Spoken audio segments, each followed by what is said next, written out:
You're listening to the 40 Fit Radio podcast, dedicated to the 40-plus community. Join us as we discuss the truth about fitness and health using science, reason, and the experiences of our host and content experts. Welcome to the 40 Fit Nation.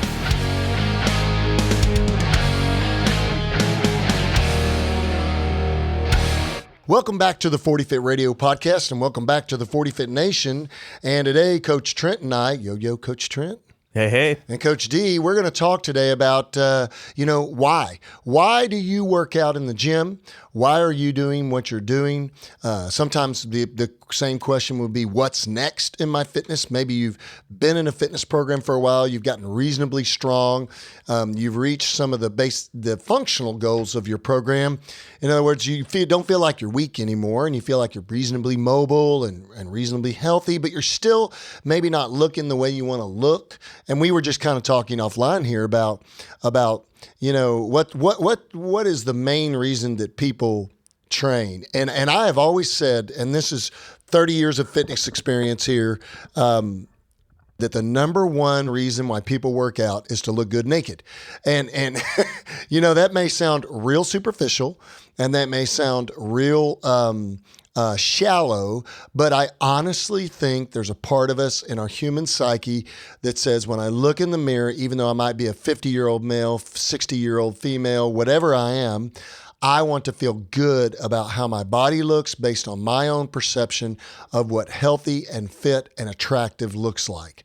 And that comes in all shapes, forms, and sizes. Like I told my wife one day, I said, she's always wanting to lose weight and always wanting to lean up and everything. I said, honey, my own personal preference is I would much rather snuggle up to a curvy girl than a bag of bones. Right. That thigh gap, it does not interest me one bit. I want some meaty thighs and hips, Yes. And so, but I think everybody does what they do for fitness for different reasons. We're going to talk a little bit about that today, why you do what you do. I think in our audience and in our main listener group, we would probably say that the number that varies from person to person, based on the depth of their understanding of what exercise does to their body, the value it brings. But I still think the number one reason is to look good naked. I think people do it because they want to feel and look good. 100%. Yeah, the biological imperative is a powerful thing. Yeah, exactly. Our reproductive urge drives so much of nature, right? Yeah, absolutely. But yeah, what's interesting is that you've already kind of hit on it, that there's this disconnect that, I'm not a scholar, so I don't know if this is driven by media or if this is driven by, kind of deeper psychological things, but there's usually a disconnect between what we think other people want. Right. And what we want. Oh, absolutely. Or what exactly. And I think that sometimes I was telling a group of ladies the other night, we have a ladies class, and we were just talking about what ladies thinks looks good, aesthetically pleasing to the eye is not necessarily what men think looks pleasing to the eye. And we were just talking about those differences and how there's a drastic difference. And so they're not quite as, okay, here's what I think really is the key here. And I'm talking about women and men in general here. Men and women both aren't necessarily as concerned with what other people think they look like as they are their own perceptions of what they think they should look like. Right. Yes. And what they think healthy looks like. And when they think that occurs and they've reached that body habitus or that look that they want or that feel that they feel, whatever, they think everyone else is going to like that. Right. And to be honest with you, I really don't care what people like. I really don't care what people think. Hey, guys, this episode today is not about fitting you as a round peg in a square hole. Fitness and health comes in all shapes and sizes. And good body habitus comes in, beauty is in the eye of the beholder. So, there are many different reasons why I train. Aesthetics are only one of them. And for me, I would be lying to you if I said that it's not an important one, that I want to look fit and young even at my age over 50. But at the same time, if I felt terrible and if I had my joints were killing me, and if I wasn't functional, and if I wasn't reasonably able and harder to kill, Right. that would be just as it is just as important to me. So it is a balance.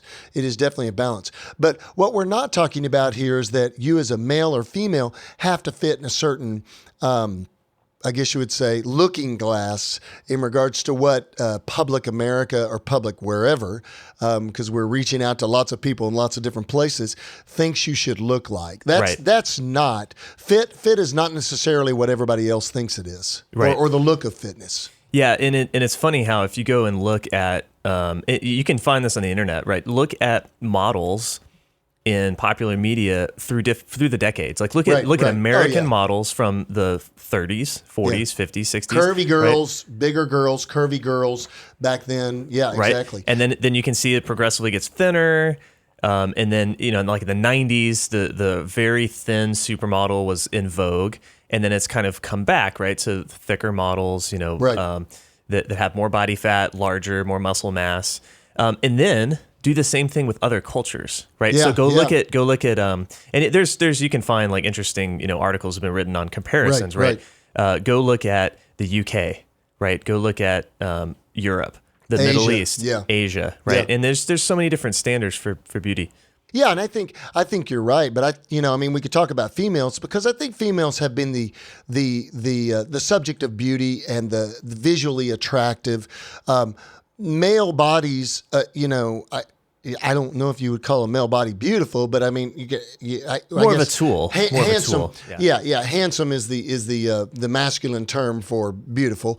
But I think that male bodies have changed over time too. Right. It's just that males are not necessarily the subject of visual interest as often as females are in our culture, in the way our culture has changed over time. But a man's ability to do and a woman's ability to do has definitely been served a significant role in their rank in society prior to the age that we have right now. Right. If you were a male in Spartan society and you couldn't fight and couldn't do, you didn't even have rank. That's right. That's right. And so you had to have physical prowess too. I love, this was in a Rogue documentary. Rogue Fitness they're doing all these documentaries on the strength and on strength Legends athletes. Of strength. It's strength history. It's great. And they did an episode called Full Sturker. And it's a documentary. Full strength. So it talks about Hafthor. It follows Hafthor Bjornsson mainly, the famous strongman. But they talk about the concept of the full Sturker term came from the fishermen coming home and divvying up the share of what they had caught. Right. And so you had to go lift the stones on the beach to determine your share. So if you could lift the biggest stone, you got the full. Yeah, you were full Sturker. You got the full share to take home to your family. Yeah. If you could only lift the half stone, you only get a half share. It was half Sturker. Yeah, that's right. Yeah, that's exactly. right. So it's really interesting. That's a very. And it's no surprise that culture, as small as that island is, as few people as they've produced so many great strength athletes. Oh yeah, it's just ingrained. in the culture. Look at CrossFit and look at all the great CrossFit athletes that have come out from Iceland and I think that this episode is about what's your why. And okay, so we're talking to the 40+ population out there. What is your why? I think as we age, and as a man who is a little bit older than you are, Trent, as I age, a little bit. Okay, keep it shit, okay? All right, 20+ years. All right, I got it. But as a man, as I age, being fit and having the appearance of still feeling youthful, looking youthful and feeling youthful, and being able, those are the three things that really have driven me. Number one, I want to look good. It's important to me to look good. And I really don't care what other people think look good is. I have in my own mind's eye what that is. And I think that's the way I think that's a healthy life view to don't worry about what other people think looks good. If you feel you look good, if your own mind's eye, you look reasonably fit. That's really the only opinion that matters, in my opinion. And how opinions are.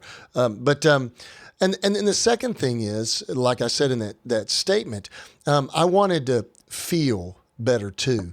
I wanted to actually have a better feeling of fitness. I didn't want to get winded when I went to go lift and do something that was either cardiovascular or were strength oriented or whatever. So not only to look good, I wanted to feel good too. I wanted to feel youthful. I wanted to feel fairly supple and be able to do things, squat down in the floor, pick something up, go out on an elk hunt, primitive elk hunt with my bow, and be able to hold my own with younger guys, or with, and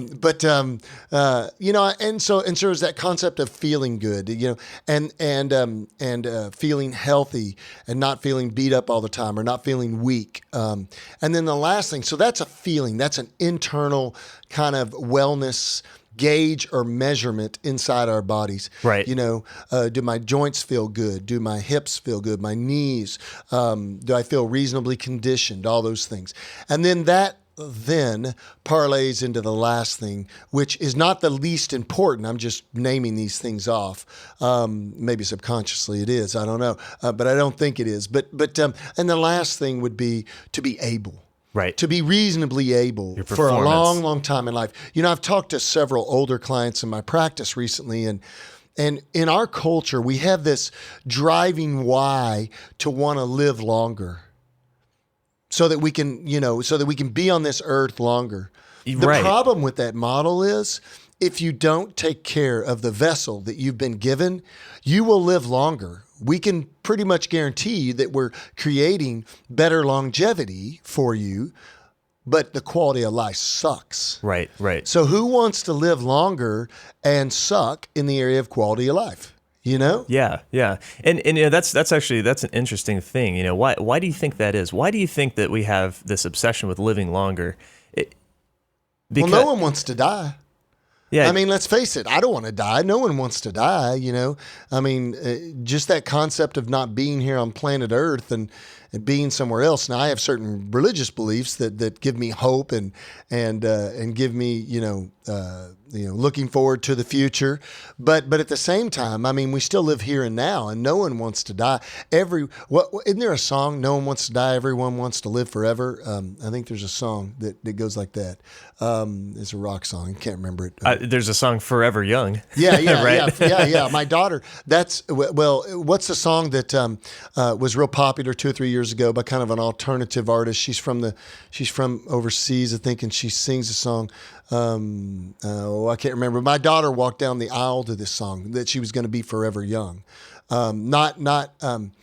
I can't remember the name of the song. It's not Alphaville, but it's not 1980. No, it's a newer version of it, and I can't remember her name.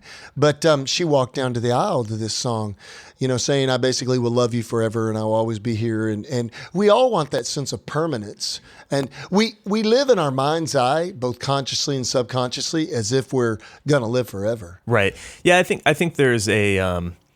We have a deep need as humans for purpose. Yeah. And I think in a lot of ways, death and that period of life right before death, right, represents a loss of purpose. Sure. In our physical world, right? Sure. Now, you may have religious beliefs that sustain you beyond that point. But yeah, right, exactly. But I think that sense of purpose is deeply seated. I think of the 7 Ages of Man. The famous speech by Jacques in I can't remember what play that's from off the top of my head, but that's the famous Shakespearean play, and there's this ripe part of our middle age, right? And I'm saying middle age, not in the modern term of middle age, but right, we're not children anymore. We're fully formed adults. And we haven't yet regressed back into childhood at the end of our life. And so we've got this, you're right, we're living in the present moment, or we're enjoying the present moment because of our ability to fully express ourselves.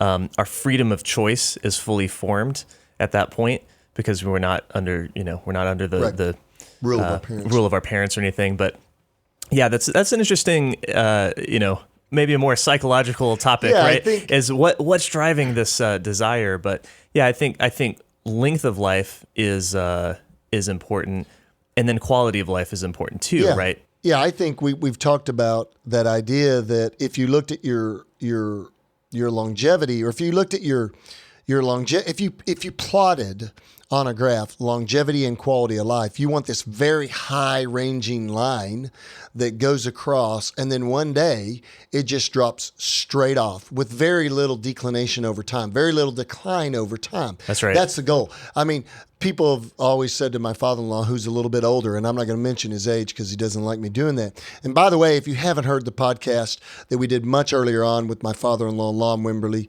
he was a Vietnam helicopter pilot. He's been a helicopter pilot all of his life, cowboy.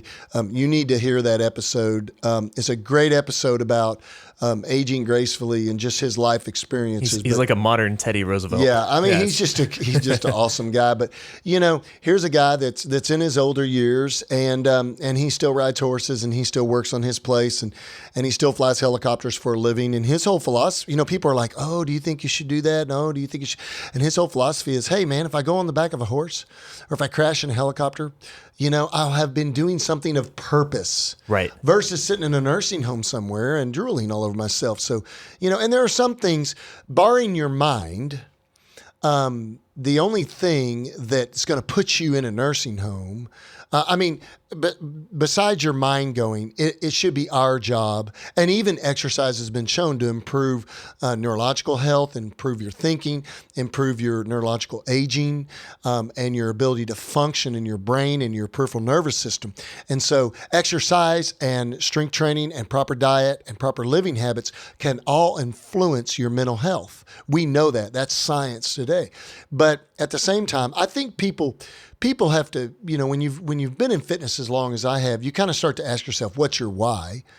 And for me, it's those three things. And I think those three things are pretty across the board.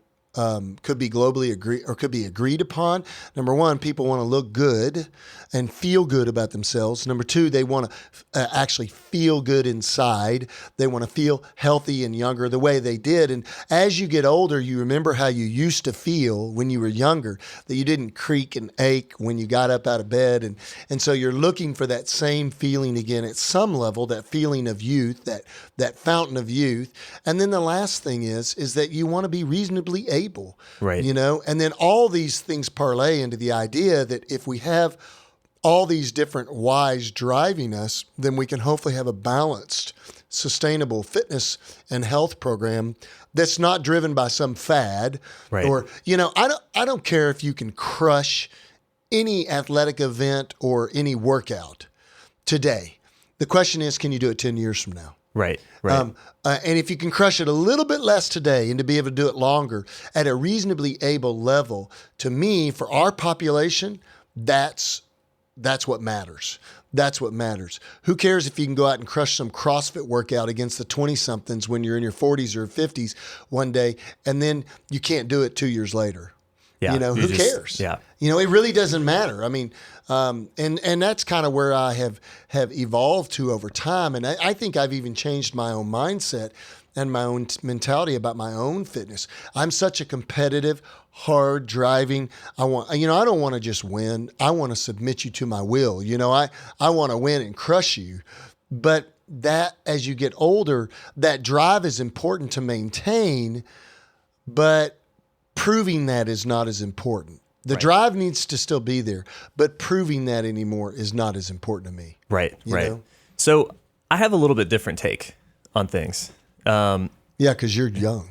Yeah. Scumbag. Priorities change, right? Yeah. But I am, it's interesting. So as I've, and I'm also a coach.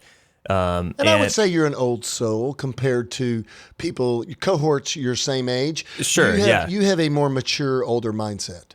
I'm aged like a fine whiskey.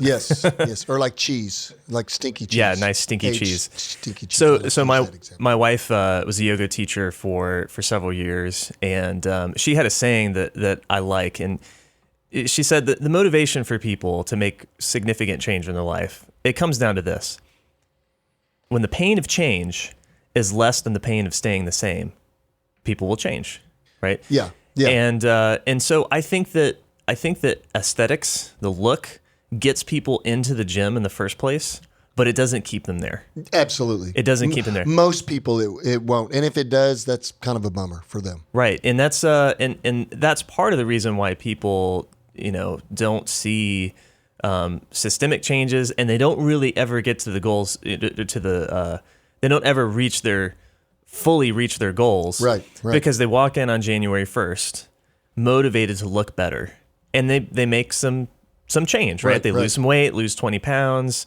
lose a few inches off the waist, but they fall off because the aesthetic motivation only lasts for so long, right? And I think that's because there has to be some kind of higher, I think you have to enjoy the process. Absolutely. Right? More than you have to enjoy the results, right? Absolutely. Because the results are so multifactorial. Yeah. Right. Yeah. My ideal for fitness might be a 6-pack, to have 6-pack abs and be really strong. But the reality of that is that might be to achieve that look with also the performance goals that I have. That might be at the top of my genetic potential. Right. Like that look might only occur when I'm scraping the ceiling of my genetic potential. And you may not actually be very healthy. To get there, you may not actually be very healthy. Exactly. And the other thing is... So then you lose balance. The other reason I think that aesthetics don't last, right, over years of training is because they're only measurable subjectively. Right. In your mind's eye. Exactly. And so I can stand in front of the mirror and I'm having a shitty day, pardon my French, and I just look, and all I see is the flaws in my body. It's like, man, I still got these love handles, and that's an inside job. How you perceive yourself is an inside job. On the, I could look exactly the same, and on a different day when I felt better about myself, I was in a better mood. I just see like, wow, my muscles are coming along, my pecs are popping out, whatever it is, But the problem is that's just there's no reference point, right? Whereas, for me personally, part of the reason why I like strength training is because the iron is it's as close to an absolute reference point as we're going to get. If load's increasing and reps are increasing or you're able to do more, there's your objective measurement. That's right. Yeah, that's right. Absolutely. And Henry Rollins in his the iron article he says 200 pounds is 200 pounds. Yeah, the iron always kicks you the real deal. Yeah. And that's what keeps me coming back to the gym month after month, year after year. Well, you are highlighting one of those three things that I talked about, and that's being reasonably able. And I think that's the beauty of a fitness program that is well balanced. I mean, and that's what I mentioned earlier. Balance is the key here. To do this just for the sake of aesthetics is very shallow and very, very, one-sided. And it's not sustainable. It's because eventually your body's going to age, as we all see, and it's not going to look youthful anymore. And then you start having all sorts of, plastic surgeries and things. And I'm not against plastic surgery, guys, but, I think we need to work on the inside man and woman before we work on the outside man and woman. We need to work on what's on the inside. We need to work on some of our own self-perceptions are not healthy. Some of our own thoughts about ourselves are not healthy. But I think, we want to look good, reasonably good. We want to feel good as we age. We want to feel like our bodies are not just beat up and that we're youthful in our bodies. And then the last thing is, I think, and not least important, like I said, is that we want something that's measurably able to say that we are more able. That's right. That we are more able to do things. That the other day we were out at the ranch and I loaded I was out riding one of my horses and I was out on the ranch just checking my leaser's cows. I have a guy that leases cattle on our place right now till the summer, and then we'll put our cows on it. And I was riding around on a horse. And saw one cow that she was kind of off on her own, so I'd pushed some other cows up to a watering trough. So I went over to check on her, and when I went over to check on her, I noticed she was sick. And I started to push her towards the watering trough, and she fell in her front end a couple times. And then eventually she couldn't get up, and she obviously had some type of neural parasite, old cow. So I called the leaser who owns the cattle on our place, and I said, hey, you got a cow that's really sick. He sent a cowboy out. He came out on his horse. We checked the cow. We hog-tied her. And we lifted her up with the front end loader because she weighed about 1,800 pounds probably. Yeah. Lifted her up with the front end loader, kind of slid her into the back of the trailer. And then we had to lift her into the back of the trailer and slide her up. And I was with this younger cowboy, and he was pulling on her tail. And to tell you how hard we were pulling her, we pulled her tail right off, unfortunately, trying to pull her up with a come along. But we got her up in the trailer, and I'm pushing forward, and I just shoved her up forward. And he was like, dude, you're pretty strong. That's why we do what we do. Right. That's the kind of stuff that I value, the ability to still do and to be reasonably able. Yeah, and I like the way you framed that, because I think we can also get caught up in, I just described, right, the iron, right, and looking at the loads, right, because that is an objective measurement of performance, of being able. But I think we can also get caught up in performance numbers, right? Oh yeah, and for a competitor, we can get caught up in that. That's right, and so you can't chase numbers in a given sport forever, right? Right, at some point you can't chase numbers anywhere. You may not just set a PR, but I think there's a place in our fitness for goals that aren't they're not tied to numbers per se, right. But there's an objective, right? So for you, it's being able to do that kind of work at the range, right? Sure. Being able to haul that cow up on a lift, right?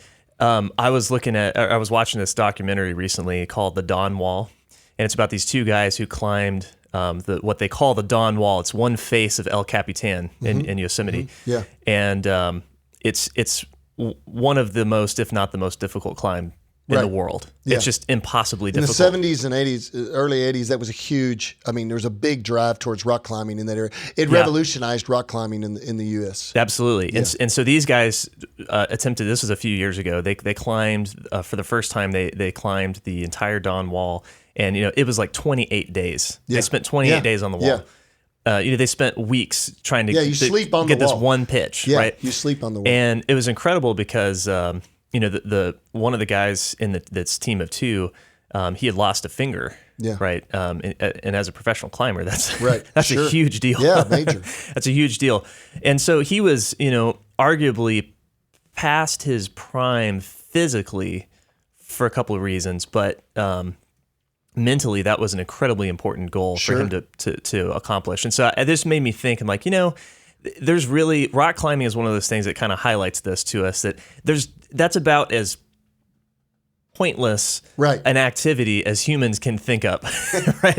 I'm going to go climb this 3,500 climbers. We apologize. Yeah, and I say that, you know what I mean, right? So, but there's an incredible sense of achievement and purpose in doing a thing well. Yeah. And they were just striving for excellence, right? Yeah, and I think that we talk about what's your why? Why are you into fitness? Why are you looking for fitness programs? And I think what I've always tried to preach with or project with 40Fit is this concept of sustainability and balance. Humans are not good at balancing. We like to be in polar opposites. We like to be total turds and do nothing and be couch potatoes, or we like to be crazy fit, all out. Neither of those lifestyles are healthy and sustainable in and of themselves. But it's about moderation and it's about balance. It's about finding something that you can do that produces measurable results. And I think that's why we talk about barbell training a lot. We talk about resistance training, strength training, because it's measurable. Right. And then I think also finding something that you love to do, that you see physical results with, and how you feel and how you look and how you're able.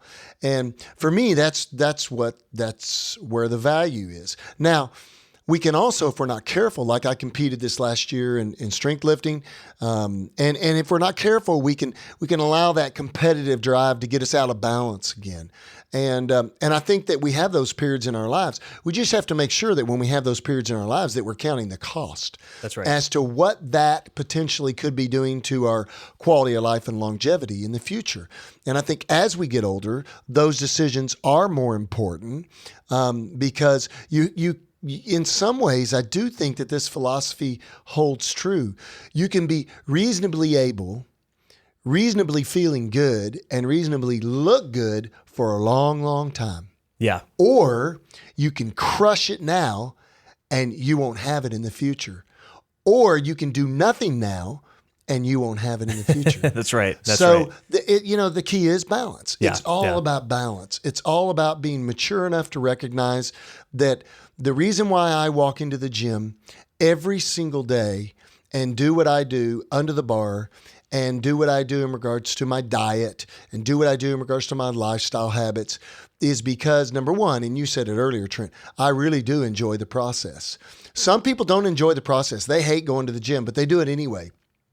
And you said earlier about this reason why people finally act on something that they want to do. I call it the readiness to change model, right? It's a psychology model in modern psychology. And it's people don't normally act upon something until they have a susceptibility to a problem, until there's something bad enough that they want to avoid or get away from, or they get diagnosed with something, but we don't want to wait till then, but that's kind of how human nature is. Exactly. So we need to act on that before we need to.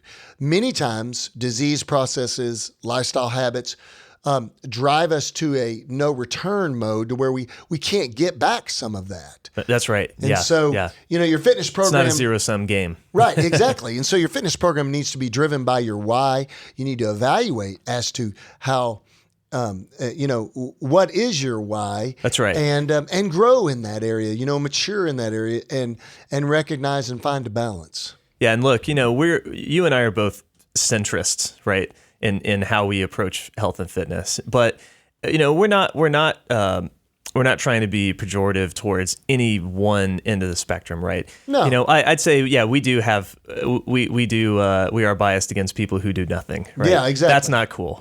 Yeah, that's not cool. But we totally recognize the competitive drive and those people that have made the sacrifices to achieve excellence in an area, knowing that there's going to be a cost down the road. Yeah, absolutely. And that's totally cool. I think what we're trying to highlight with this episode is that there is a choice that you can make, and just recognize that there is a spectrum. Right? Yeah, exactly. There is a spectrum, exactly. and you have the choice to where you want to exist on that spectrum. Yeah, and I would say do this as a exercise in futility, as an exercise in self-development. After this episode, go home or wherever you're sitting in your office or wherever your place may be, your gym, and write down the top 3 reasons why you work out in the gym, why you control your diet and nutrition, why you control your lifestyle habits and manage, or the better term might be manage those things, and then really try. I heard an interesting piece of advice the other day, and he said it was talking about from one older man to a younger man, and he said if you want to live a productive life and a good life, just be more truthful and tell the truth always. And so the reason why I reference that is because we lie to ourselves sometimes. We say that this is why we do it, but really inertly and inside of us, we recognize that this is why we do it. And that's why I said looking good, looking good and looking good naked. People think that that's a shallow reason. I don't think that that's a shallow reason. I think it's part of our natural, normal, primal drive to want to look attractive to the opposite sex or to our spouse or to what we think looks attractive. And that is an inside job. I don't really care what you think looks attractive. We're not putting you in a square hole if you're round or a round hole if you're square. Right. But what we're really saying is, I think that that's important to recognize, and all these other things too. So sit down and write down the top 3 reasons why you are wanting to or are involved in a fitness and health program, and then continue to analyze that over time and watch how that changes and evolves and matures over time. And I think you'll find that it will. You got something else? No, let's go. All right. So thanks for joining the 40 Fit Radio podcast, and thanks for joining the 40 Fit Nation. Trent and I love having you guys on the radio. We'd love to hear your comments on our Instagram page. We've had more comments as of recently. Keep those coming. We just hit over 500 followers on Instagram. Yeah, 500. Which I'm very happy to see that, but we want to be to 1,000. We need more digits, here. man. Yeah, we got to get going, man. We need to get 4 digits. And so, but you can find us there on Instagram at 40fit Radio. You can find Trent and I on our personal Instagrams at Marmalade Cream for Trent and me at DL Deaton, Deaton. You can also find us at the 40fit Masters Community Group. We are working right now on putting a new page together for the 40fit Nation. Yep. And so we're working behind the scenes to do that. Also, you can go to 40fit.com and you can stream the 40fit Radio podcast and find out more information. Or send us an email at info at 40fit.com. That's right. We like emails. Yep. Hey, guys, we love having you on the podcast. Please share, like, and review our podcast. And thanks for joining the 40fit Nation.